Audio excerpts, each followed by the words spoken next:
Good afternoon, everyone. So we heard from Steph Tonkin earlier about the super complaint process. I think that's a really great example of how consumer advocates increasingly are not just responding to an agenda, but actually are the ones setting the policy and reform agenda.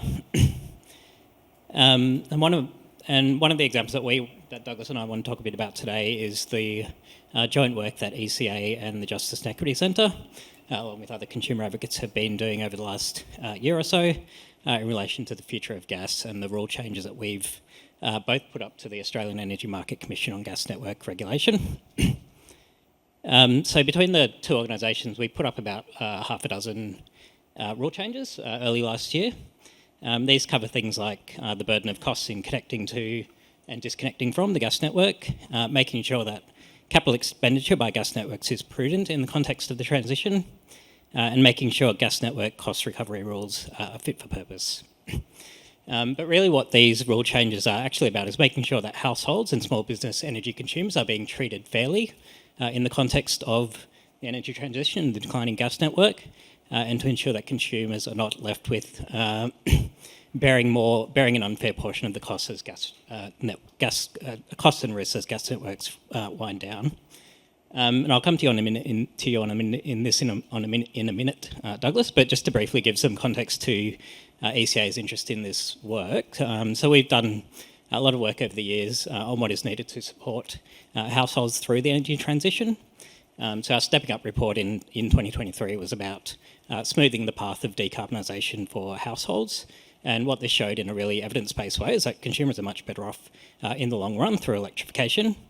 But not only are households better off getting off gas, but those who remain on the gas network will face rapidly escalating gas bills as gas networks seek to recover their costs from fewer remaining gas customers.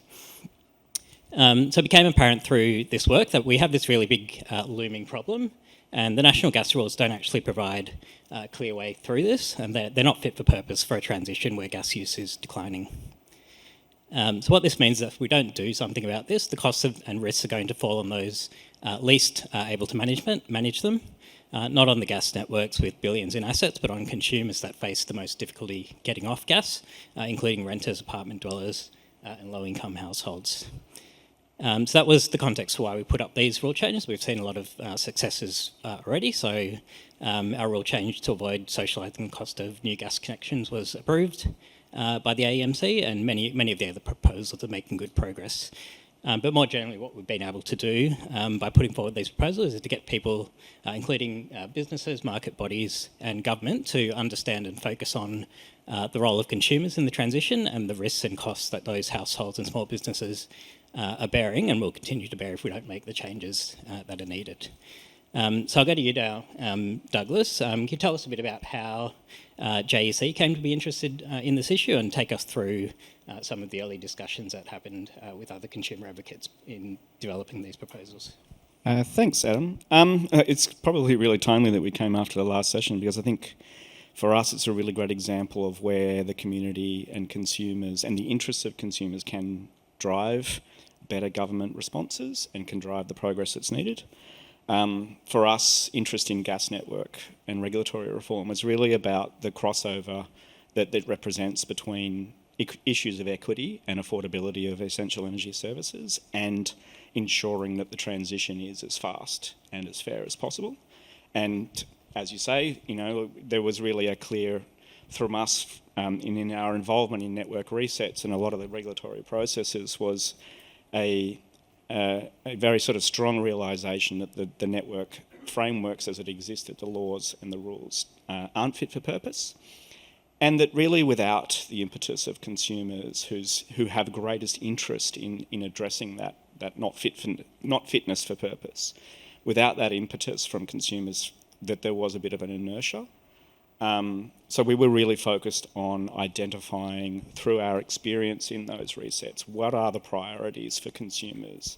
What are the issues where inequities are arising because people remaining on the gas network are having unfair costs imposed upon them? And where are there instances of gas regulation that may be holding up the transition, or at least not enabling it and the other reforms which we need to ensure that it does work for consumers and it is as fast as possible.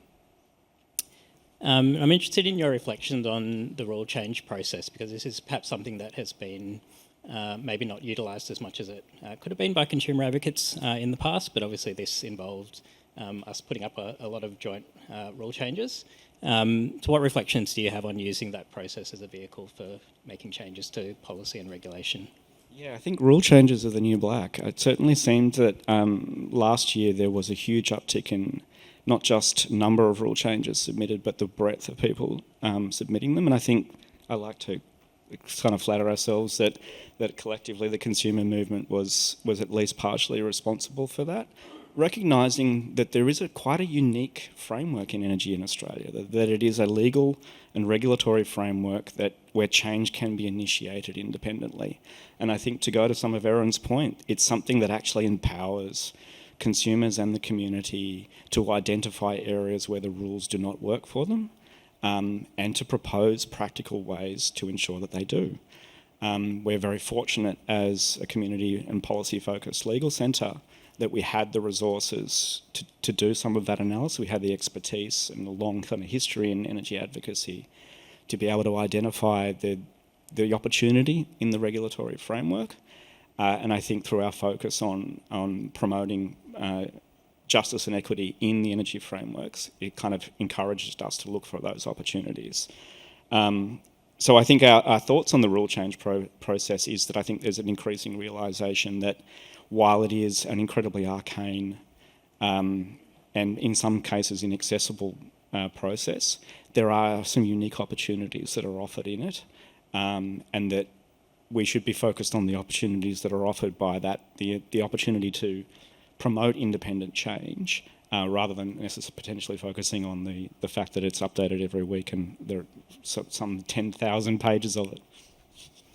And we've obviously worked closely together as consumer advocates through this process, not just between ECA and JEC, but with the community of advocates as well. Reflecting on that process, what does it show to you about the value of advocates working together to drive change? I'm really pretty enthused about it, to be honest. I've kind of had a history in the kind of consumer and social policy space for 12 to 15 years or so, with a good 8 or 9 of that at the Justice and Equity Centre. And the one truth that's been constant throughout that has been a network of incredibly dedicated and motivated consumer and community advocates that have very limited resources, but collectively are incredibly experienced and have a set of potential that and a habit of working together that is incredibly powerful.